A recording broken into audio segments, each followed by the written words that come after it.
La Goutte d'Or, l'été, c'est beaucoup de familles qui partent pas en vacances. Donc c'est un petit peu... Vous savez, c'est un quartier, un peu, ça me fait penser au Maroc. C'est tout le temps la vie. Ce quartier, c'est pareil, il n'y a pas de jour de repos. Khalid Tamer est une figure du quartier. 30 ans qu'il arpente les rues de la Goutte d'Or. Là, on va au marché de Jean, qui fait partie du cœur aussi de la Goutte d'Or. J'aime beaucoup ce marché-là.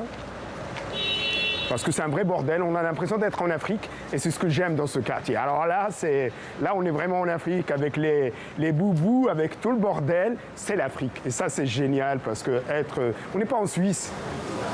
Bonjour mon ami, je t'avais dit que je passais. Comment allez-vous? Ça va, tu vas bien? Tu vas bien? Le marché de la rue de Jean est un rendez-vous incontournable.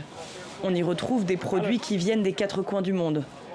Menacé de déménagement depuis bientôt 25 ans, il est devenu un lieu de résistance. Mais bien sûr, on va résister, voilà, parce que c'est vrai que moi, surtout qu'en France, il n'y a pas 2 marchés comme ça à Toulouse. Hein. Oui, parce qu'ici, il y a toutes les communautés ici. Hein. Quels que soient les Africains, je sais pas, les Asiatiques, les Maghrébins. Même Amérique du Sud, les Colombiens, tout ça, maintenant. Exactement. Cet été encore, le combat continue. Le quartier change, la Goutte d'Or se transforme, mais Khalid veut préserver l'âme des lieux. Depuis des années, il se bat pour sauver une institution, le lavoir moderne parisien. Seul théâtre de la Goutte d'Or, il a été plusieurs fois menacé par l'appétit dévorant de promoteurs immobiliers. Bienvenue au Lavoir moderne parisien, vieux théâtre de la Goutte d'Or, l'un des plus vieux théâtres de la Goutte d'Or. Donc là, c'est le hall, fait avec les vieilles portes. Le Lavoir moderne a eu plusieurs vies, bien avant que Khalid ne devienne gérant des lieux. Alors ici, on voit encore des traces du lavoir où les femmes lavaient leur linge. Donc on voit bien l'eau, elle venait de partout là derrière. Puis il y avait beaucoup de lavoirs dans le quartier en fait. C'était au milieu du 19e siècle. À l'époque, 100 000 lavandières blanchissaient chaque jour le linge de la capitale. Là-haut, alors il y a le séchoir, ce qu'on appelait le séchoir avant. Quand les femmes lavaient leur linge, c'est là-haut qu'on faisait sécher le linge. Le bâtiment garde les traces de l'histoire et des luttes. Bonjour Johanna. Bonjour Aline, comment vas-tu? Ça va bien et toi? Johanna, l'administratrice du théâtre, se rappelle l'époque où les militantes féministes des Femmes avaient posé leurs valises ici.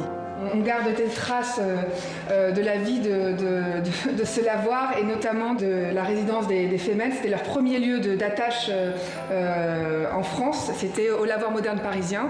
Et là, on a un dessin d'une Femme. Donc là, il y a eu des Femmes et je pense que ce qui est intéressant, c'est les autres combats à venir. Donc oui, voilà, c'est juste de passage.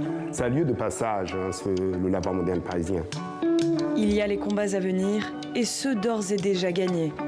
Après des années d'incertitude, la mairie de Paris vient d'annoncer le rachat du Lavoir moderne. Le lieu est sauvé.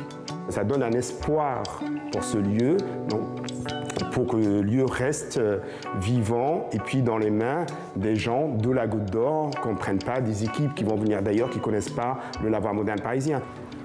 L'idée de Khalid, c'est aussi de redorer la réputation de ce quartier dit sensible. Salut Khalid. Cette volonté, il la partage avec son copain Najib, 20 ans qu'ils sont amis.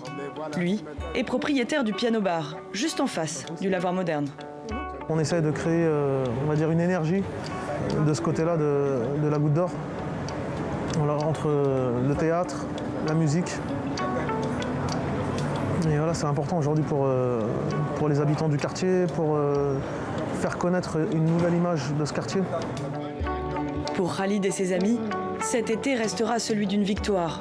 Ils ont sauvé le Lavoir moderne. Mais les habitants de la Goutte d'Or savent qu'ils devront continuer de se battre pour préserver la richesse culturelle de leur quartier.